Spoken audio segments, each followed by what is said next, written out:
Sharon.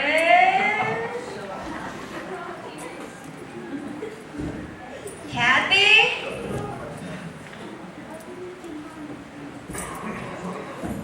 Chris Brooks. Oh, got the eye rolling and everything.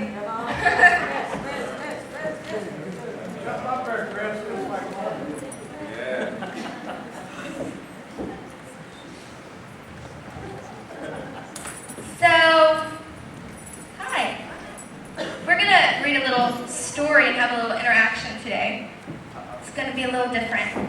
I have 4 characters in my story. So, you, Kathy, are going to represent everybody. You're everybody. Marvin, you are somebody.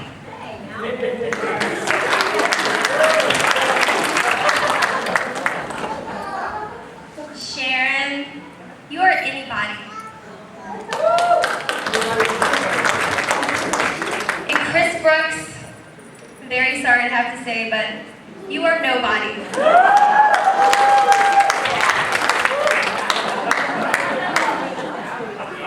Look, I can't help it. I'm representing. All right, so this is how this is going to go. In my story, if you hear your name, which is on your paper, just if you get confused, you have to stand up. And then you can sit back down. Stand up for a couple seconds and then you can sit down. All right, pop up. Kind of. All right, are y'all ready? Yep. Is this going to require thinking? I know we come to church and we don't like to think, but okay. So here is my story. This is a story about 4 people named everybody, somebody, anybody, and nobody. Are they doing good? They deserve a round of applause already. All right. There was an important job to be done, and everybody was sure that somebody would do it. Anybody could have done it, but nobody did it. Somebody, there you go.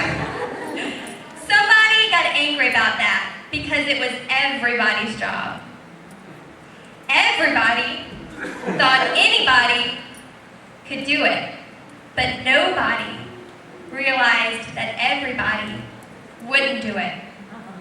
It ended up that everybody blamed somebody when nobody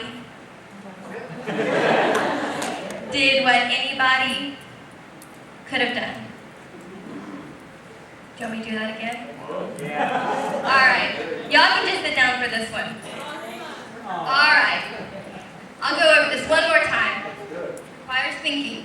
This is a story about 4 people named everybody, or you could say this is a story of a church named Wellspring.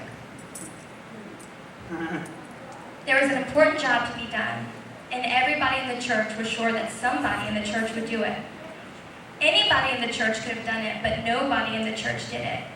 Somebody in the church got angry about that because it was everybody's job in the church. Everybody in the church thought that anybody in the church could do it, but nobody in the church realized that everybody in the church wouldn't do it. It ended up that everybody in the church blamed somebody in the church when nobody in the church did what anybody in the church could have done. Wow.